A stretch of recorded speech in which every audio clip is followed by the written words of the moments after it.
오늘 아침 주신 말씀은 골로새서 2장 6절에서 17절까지입니다. 골로새서 2장 6절에서 17절 제가 먼저 봉독해 올리겠습니다. 그러므로 너희가 그리스도 예수를 주로 받았으니 그 안에서 행하되 그 안에 뿌리를 받으며 세움을 받아 교훈을 받은 대로 믿음에 굳게 서서 감사를 넘치게 한다. 누가 철학과 헛된 속임수로 너희를 사로잡을까 주의하라. 이것은 사람의 전통과 세상의 초등학문을 따름이요 그리스도를 따름이 아니라 그 안에 세상의 모든 충만이 육체로 거하시고 너희도 그 안에서 충만하여졌으니 그는 모든 통치자와 권세의 머리시라. 또 그 안에서 너희가 손으로 함께하는 할례를 받았으니 곧 육의 몸을 받는 것이요 그리스도의 할례이라. 너희가 세례로 그리스도와 함께 장사되고 또 죽은 자들 가운데서 그를 일으키신 하나님의 역사를 믿음으로 말미암아 그 안에서 함께 일으키심을 받았느니라.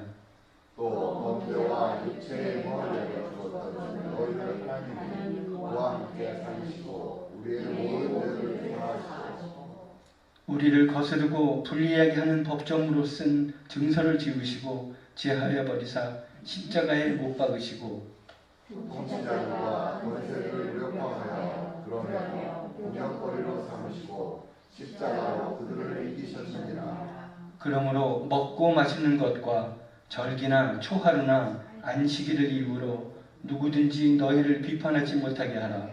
이것들은 장래인의 그림자이나 몸은 그리스도의 것입니다. 아멘.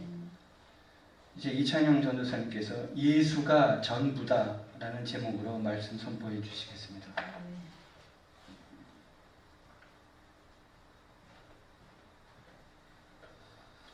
한번 따라해 보십시다. 예수가 전부다. 예수가 전부다. 할렐루야. 한 주 평안하셨습니까? 한 주 평안하셨네요. 얼굴 보니까 오늘 화장이 잘 받아가지고 참 빛이 납니다. 오늘은 여러분 예수가 전부다 같이 한번 외쳐본 그 제목으로 골로새서에 대한 설명과 그리고 혼합주의, 좀 어려운 단어지만 혼합주의, 율법주의, 그리고 찬송하고 이렇게 부르고 15분에서 20분 코스로 여러분들을 모시려고 합니다. 먼저 여러분 왜 예수인가에 대해서 저는 3주 제가 설교 맡은 3번에 대해서 했습니다. 첫 번째는 뭐죠? 첫 번째는 예수가 하나님이 약속하신 분이다. 그래서 우리가 믿어야 됩니다. 그 다음에 두 번째, 구원이 누구한테 달려있다? 예수에게 달려있다. 나에게 달린 것이 아니라. 그래서 예수다. 오늘 세 번째 마지막으로 예수 이후의 삶을 좀 생각해 보고자 합니다. 그래서 오늘 본문을 골로새서로 정했는데 이 골로새서가 어떤 배경을 가지고 있는지 설명하고자 합니다. 옛날에 에바브로란 한 청년이 있었습니다. 그 청년이 에베소에서 3년 정도 두란노 서원이란 데서, 서원이 아니죠, 두란노에서 사역을 했던 그 바울의 가르침을 배웁니다. 그리고 자신의 고향, 성경책 아니면 아무도 못 알아줄 조그만 도시인 골로새로 가서 교회를 세웁니다. 야, 내가 복음이란 걸 받아왔다야.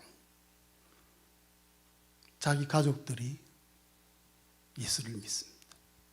그리고 골로새에 있는 사람들이 예수를 믿습니다. 복음을 받으니까 성령을 받더라. 성령도 받았을 겁니다. 우리는 하나님 나라의 공동체야 하면서 신앙생활을 시작했습니다. 열심히 이제 살고 있었겠죠. 그런데 어느 날 목사님 한 분이 찾아옵니다. 아유, 목사님 오셨습니까? 소속이 어디십니까? 대한예수교 장로회 영지주의파입니다. 좀 뭔가 비슷한 것 같기도 하고. 아, 예수님 믿으십니까? 예, 아, 예수님 믿습니다. 예수님 너무 좋아하죠. 그래서 아, 그렇군요. 그래서 신앙생활을 열심히 합니다. 근데 이 목사님 생각이 좀 이상합니다. 야, 사실은 나도 예수 믿어. 나도 하나님 믿어. 그런데 이게 다가 아니야.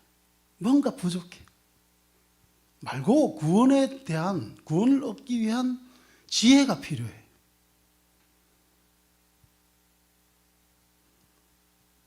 또 한 부류의 목사님이 찾아옵니다. 그는 옛날부터 유대교회에 전통되어 있고 예수님을 복음으로 받은 사람입니다.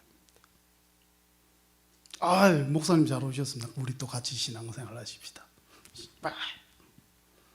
그러나 오늘 목사님이 그러십니다. 야, 너 예수로 부족해. 너 할례 받아야 돼. 유대인 정통에 따라야 돼. 너 율법 지켜야지. 예수님의 복음을 받아들였지만 여전히 이방인이고 유대교의 배경이 없던 골로새 교인들은 고민에 빠집니다. 이 사람들 말이 맞나 하고 있습니다. 어쩌지 에바브로가 생각을 해냅니다. 바울에게서 내가 복음을 배웠으니까 바울한테 다시 확인하러 가자. 수소문해 봅니다. 에베소에 계속 계실란가 하고 보니까 감옥에 갇혀 있어요. 감옥에. 그래서 에바브로가 감옥까지 찾아갑니다. 바울을. 그래서 바울한테 이런 질문들을 하죠. 어떤 목사님이 왔는데 예수로 부족하고 뭔가 특별한 구원에 관한 지혜가 따로 있다더라. 맞나? 또 어떤 한 목사님이 왔는데 그 목사님은 이 복음 말고 뭐 할례도 다 받아야 되고 이런데 할례가 뭔지도 모르고 나는 태어나서 이방인인데 뭐지? 뭐 이런 생각도 들고 근데 받아야 되는 거 좀 아플 것 같기도 하고 할례가 뭔지는 아시죠? 이거 율법 지키려니까 이때까지 돼지고기에 순대에 내장 이런 거 잘 먹고 있었는데 이거 끊어야 되나 말아야 되나 어쩌지? 이런 질문들을 바울한테 물어봅니다. 바울이 그에 대한 답변으로 쓴 서신이 오늘 골로새서입니다. 주제는 딱 하나입니다. 예수가 전부다. 예수가 전부다. 여러분 이거 예수 그리스도를 믿는 우리들 이제 구원 받으셨죠. 여러분들이 믿습니다 이래서 받은 게 아니고 예수님이 주신 믿음으로 여러분들이 이 자리에 있는 겁니다. 그 믿음만 있으면 여러분 게임은 끝난 겁니다. 거기다가 뭐 자꾸 붙이려고 이런 것들은 여러분 극단적으로 표현하면 이단입니다. 여러분 우리가 예수가 전부다 이 키워드만 여러분들 기억하시면 여러분들 자유와 해방의 하나님 나라의 백성을 사실 수 있습니다. 저는 그렇게 생각하고 여러분들 그런 삶을 사시길 바랍니다. 맨 처음에 말한 사람들은 영지주의파라고 하는데요. 영지주의파에 대해서는 많이 들어보셨겠지만 잘 모르실 겁니다. 설명하면 너무 길어서 안 하는데 이들이 가진 문제점 중에 가장 큰 문제점이 뭐냐면 복음을 그 당시에 있었던 그리스 철학 이걸로 해석을 해버립니다. 그러니까 예수님이 어떻게 되죠? 헬라 철학으로 해석된 예수님이 되어버립니다. 그래서 이들이 볼 때 자신들이 가졌던 세계관으로 볼 때는 예수님으로는 부족해버린 겁니다. 이 혼합주의라고 하는데요. 복음에 자꾸 무언가를 더합니다.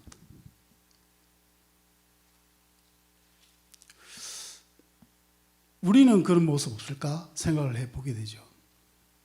여러분, 우리가 구원을 받았지만 그렇다고 우리의 그 전까지 자랐던 가치관이나 세계관, 즉 어떤 무언가를 볼 때 생각하는 그 기준, 그게 변했을까요? 안 변했을까요? 안 변했습니다. 그래서 우리는 구원을 이룰 필요가 있죠. 구원을 이루어 나가는 과정 속에 어떻게 됩니까? 우리가 가졌던 기존의 가치관과 세계관들이 점차 하나님의 세계관으로 바뀌어 나가겠죠. 여러분, 혼합주의의 가장 큰 문제점은 바로 자신들의 세계관으로 예수를 바라본다는 겁니다. 오늘날에는 괜찮을까요? 여러분, 오늘날에도 문제점은 많습니다. 교회 내에서도 많습니다. 대표적인 걸로 하나, 여러분, 성속의 분리라는 게 있습니다. 뭐냐면 예를 들어 이런 겁니다. 교회는 성스러운 곳, 나의 직장은 속된 곳, 교회는 성스러운 곳, 세상은 속된 것, 이런 식입니다. 목사는 성직이고, 일반 직업은 속된 직업이고, 그 생각이 성경책에서 왔을까요? 사람의 생각에서 왔을까요? 여러분, 사람의 생각에서 오면 이렇게 됩니다. 근데 그렇게 밖에 갈 수가 없습니다. 왜? 우리가 그렇게 태어났으니까. 그래서 여러분, 성경을 보면서 늘 해야 되는 것이 무엇이냐면 하나님에 대한 올바른 이미지를 내가 가지는 겁니다. 그래야 내 세계관이 하나님께 가죠. 아니면 여러분들 다 자기의 세계관으로 모든 걸 바꿔놓습니다. 여러분, 제가 전도사로 교회에서 일을 하죠. 그런데 월요일부터 토요일까지는 제가 가든글로브에 있는 H마트에서도 일을 합니다. 성속이 분리되어 있어서 내가 교회에서는 전도사고 아주 성스러운 직업을 하는데 H마트에 가서는 내가 그냥 아저씨로 살아도 되겠다라고 한다면 그게 바른 신학이겠습니까? 그렇지 않겠죠. 여러분, 교회에서는 권사님인데 H마트에 시장 보러 와서는, 아니면 식당에 가서는 짜증내는 할매로 살면 될까요? 안 될까요? 제가 이번 일주일 몇 시간 내에 너무 많은 할머님들한테 공격을 당해가지고 저 할머님들 혹시 다른 교회 권사님들이면 어쩌지? 이런 생각들 해서 잠시 오버해봤습니다만, 여러분, 중요한 장면입니다. 여러분, 세상 속에서 도대체 누구십니까? 여러분, 저는 H마트에서도 전도사입니다. 그래 살아야 됩니다. 살기 위해서 사는 게 아니고 그래 사라집니다. 그럼 거기서 하면서 또 교회에서 이 예배를 기다리고, 여러분, 우리가 성과 속을 구별하면 안 돼요. 그 다음에 여러분들 교회 내에서 하는 모든 행위들을 여러분들이 가진 세속적인 가치관으로 제대로 배우지 못한 상태에서 해석을 하니까 어떻게 되는가 하면 지금 우리가 이 모양 이 꼴일 수 있습니다. 내가 장로를 받았지만 세상적으로 볼 때 교회에서 계급적으로 높은 것 같아서 내가 장로를 노려야 되겠다 한 사람들이 장로가 혹시 된다면 어떻게 되겠습니까? 교회 말아먹죠. 그죠? 여러분, 이런 장면들이 우리에게는 없어야 되든지 아니면 우리가 회개하고 돌아서야 될 것입니다. 여러분, 세상적인 세계관으로 교회를 보시지 마시고 여러분의 삶을 보지 마시고 하나님이 어떻게 생각하신가로 고민하며 그 속에서 여러분의 삶들을 만들어 나가시는 여러분들 되시기 바랍니다. 물론 우리의 힘으로 할 수 없겠죠. 하나님의 지혜를 구해야 됩니다. 여러분, 그래서 우리가 성경을 가까이 하십시다. 성경책 그냥 율법적으로 가까이 하는 것이 아니라 여러분 할 때마다 성령의 조명하심 속에서 하나님 나의 생각을 바꿔주십시오. 여러분들 얼마나 우리가 자본주의에 노출되어 있습니까? 우리가 얼마나 많은 세계관으로, 나쁜 세계관으로 교회 생활을 하는지 오늘 한번 돌아보시기 바랍니다. 여러분 예배가 우리가 볼 때 하나님이 보실 때는 성스럽고 이렇지만 세속적인 눈으로 볼 때는 그냥 인간의 집회입니다. 기도 순서도 하나님과의 대화가 아니라 그냥 맡은 순서일 뿐입니다.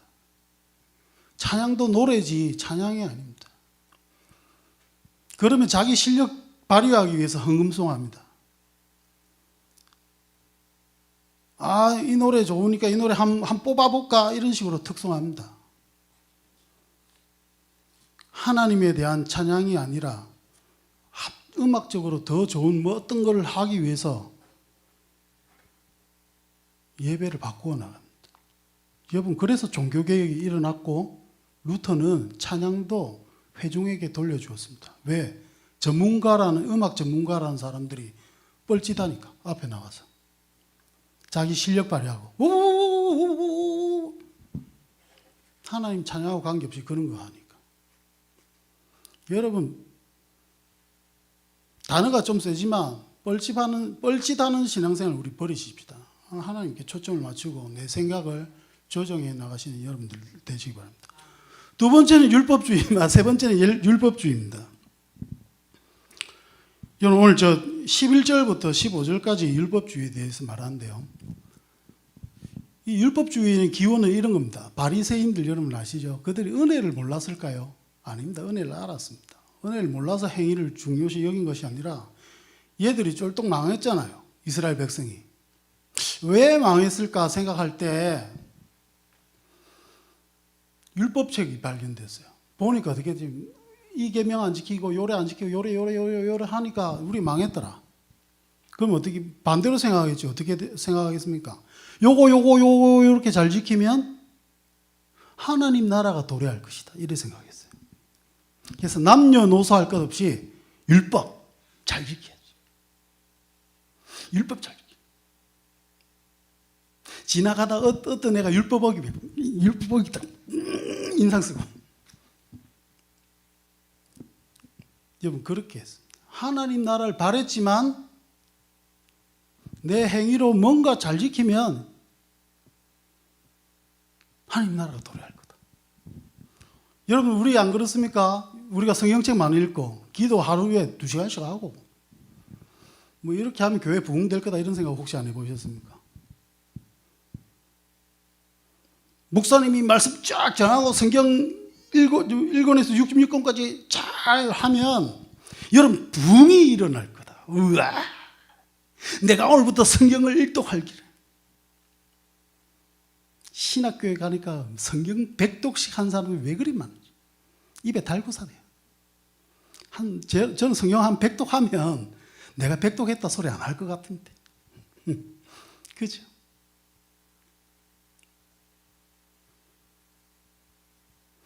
교회 내에서도 마찬가지입니다. 여러분 율법적으로 판단할 때가 얼마나 많아요. 저 사람 예배 안 나서 권사가 돼가지고 예배 안 나. 응? 저 사람 식사도 한 번도 안 해. 응? 권사가 돼가지고. 권사는 이래야 돼.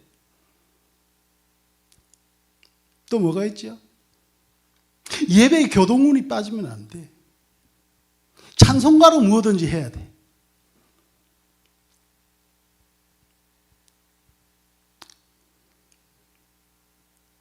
여러분, 율법주의는 결국은 하나님의 영광을 위해서, 하나님 나라를 위해서 하나님을 바라보는 마음으로 시작을 했지만 결국은 하나님을 초라하게 만듭니다.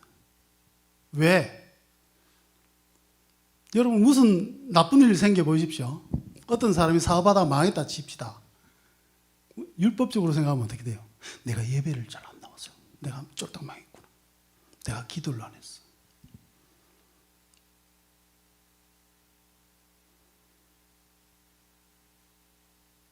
교회가 부흥이 안 돼.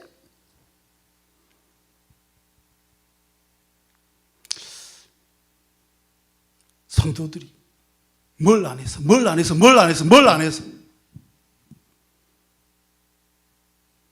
이 말씀을 드리는 이유는 처절한 저의 반성이기도 합니다.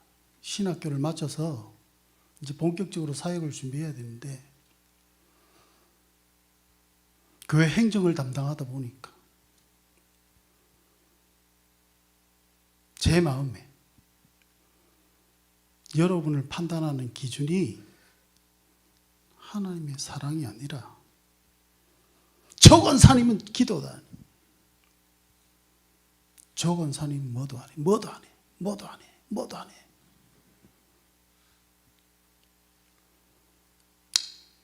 저와 같은 실수를 여러분들 안 하셨으면 좋겠습니다. 결국 그것은 율법주의는 누군가를 평가하는 잣대는 자신에 대한 잣대로 돌아올 거고, 결국은 하나님을 뭐 안 지키면 혼내고 찝쩍거리고 주일 성수 한번 빠지면 뭐 벼락을 내리는 초라한 하나님으로 만들어 봅니다. 여러분, 만약에 내 딸 지우가 뭔가 잘못을 했을 때 내가 아버지의 뭘 안 해서, 아버지가 해란 거 뭐 안 해서 했어, 그렇다. 그럼 내가 얼마나 초라해질까요? 과연 그렇습니까? 제가 지우가 무엇을 안 했기 때문에 내가 지우를 사랑하지 않습니까? 그렇지 않습니다. 오늘은 이 바울이 이 율법주의에 대해서 뭐라 말합니까? 오늘 16절, 17절만 우리 한번 읽어보십시다. 한번 제가 읽어보겠습니다.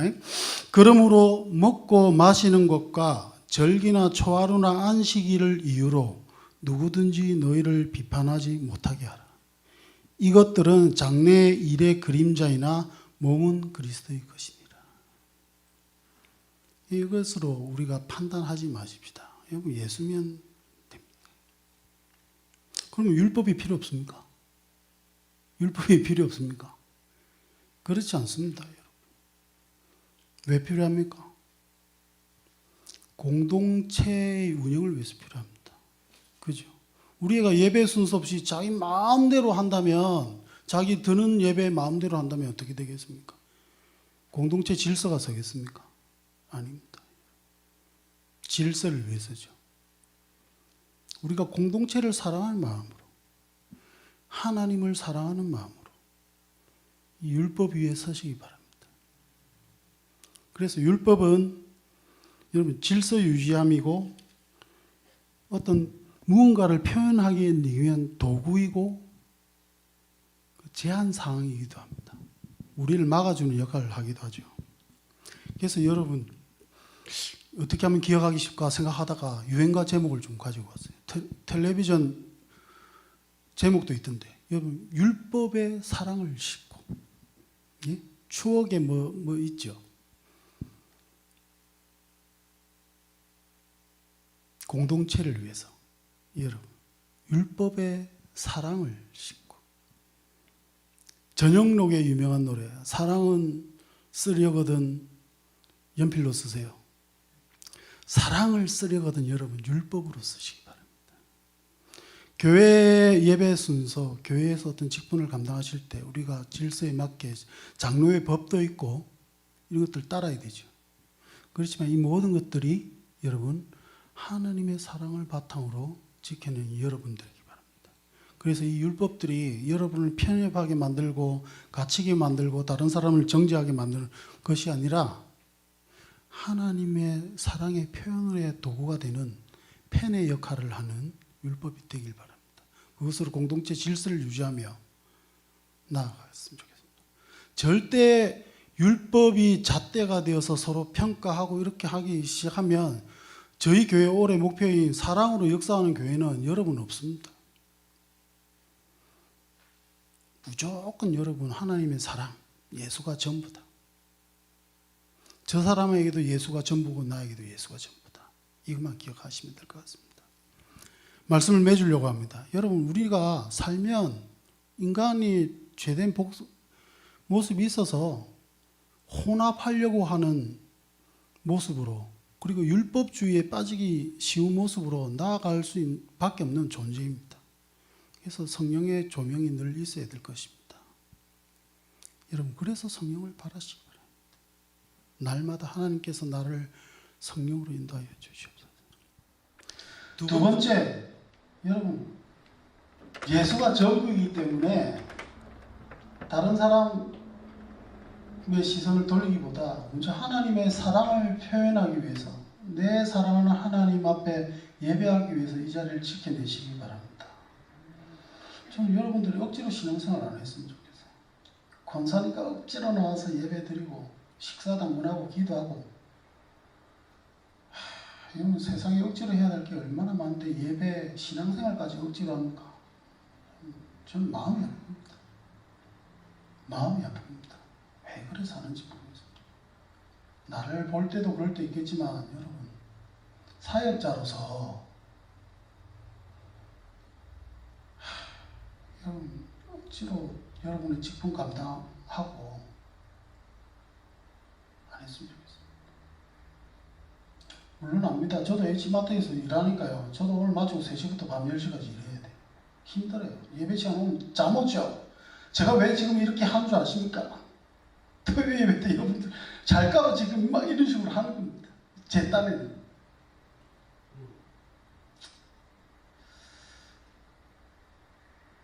저 이 자리가 채워졌으면 좋겠습니다. 근데 목사님의 강요나 뭐 순서, 주보에 순서 놓고 이래가지고 억지로 참석하는 그런 식으로 예배하고 신앙생활하는 참빛 장로교회가 아니라, 여러분 하나님 사랑하는 마음으로 자유롭게 금요예배 왔다가 또 빠질 때도 있겠죠. 토요일 예배도 그렇죠. 주일 예배도 그렇겠지요. 우리가 자유하십시다. 억지로 신앙생활을 하는 사람으로 비춰지는 그런 오해를 안 받도록 여러분 마음에 그저 내 사랑하는 주님께 더 나아갔으면 좋겠습니다. 이런 마음만 있었습니다. 그것으로 여러분 지금부터 나중에 하나님의 그 앞에 갈 때까지 신앙생활 하셨으면 좋겠어요.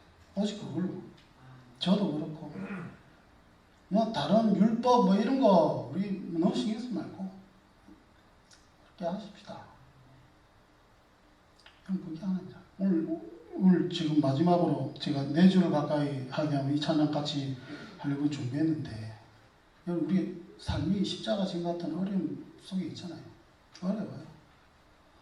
근데 교회 나와서조차도 혼합될 때도 있고, 예? 율법주의에 빠질 때도 있는 우리 모습이 또한 나를 공격할 때가 있어요. 그래도 그때마다 여러분 성령의 조명함으로 여러분들 마음속에 주께 다 나가야 되겠다. 이 마음 들 때 여러분 이 찬양 생각났으면 좋겠습니다. 저도 그렇고 여러분들도 그렇고. 우리 4주를 가까이 하게 하면 찬양하고 설교를 마치자.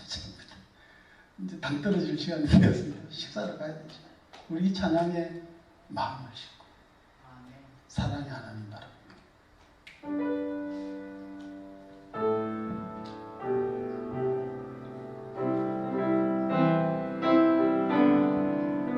너무 천천히 하면 슬퍼지니까 우리 약간 내 주를 가까이 하게 함은 십자가 짐 같은 고생이라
잠 깨어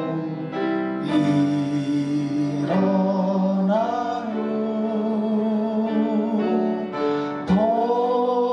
돌다를 쌓은 것 돈 받아서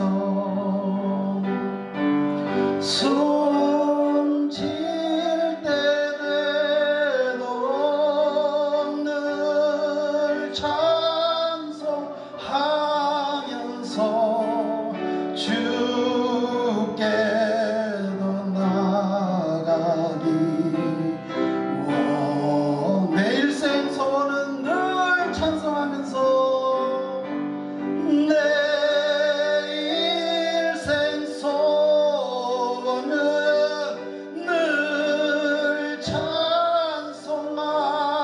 찬송하면서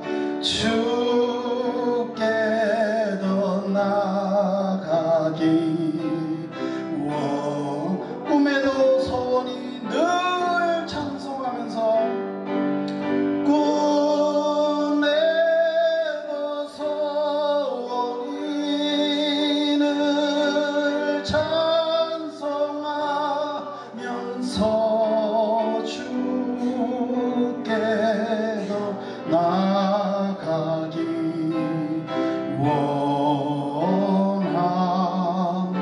원합니다. 우리 한번 기도합시다. 하나님, 우리가 율법적으로 그리고 세상적인 세계관이나 가치관을 기준으로 해서 돌단을 쌓아나가는 것이 아니라 오직 하나님을 사랑하는 마음으로 하나님이 주신 그 사랑의 은혜에 대한 감사의 마음으로 세상살이도 힘들고 때로는 교회 생활도 힘들게 느껴지고 하고 한숨이 나올 많은 순간들이 있지만 하나님만 바라보며 예수가 나의 전부다 라는 생각으로 야곱이 잠깨어서 일어나서 한 것처럼 하나 돌단을 숨질 때 되도록 늘 찬송하면서 쌓아나가며 주께 더욱 한 걸음 한 걸음 또 한 걸음 한 걸음 걸어나가는 참빛 장로교회 모든 성도들 될 수 있도록 주여 인도하여 주시옵소서. 모든 것을 주님께 그저 맡길 뿐입니다. 우리를 구원하신 우리의 전부 되신 세상의 전부 되신 예수 그리스도의 이름으로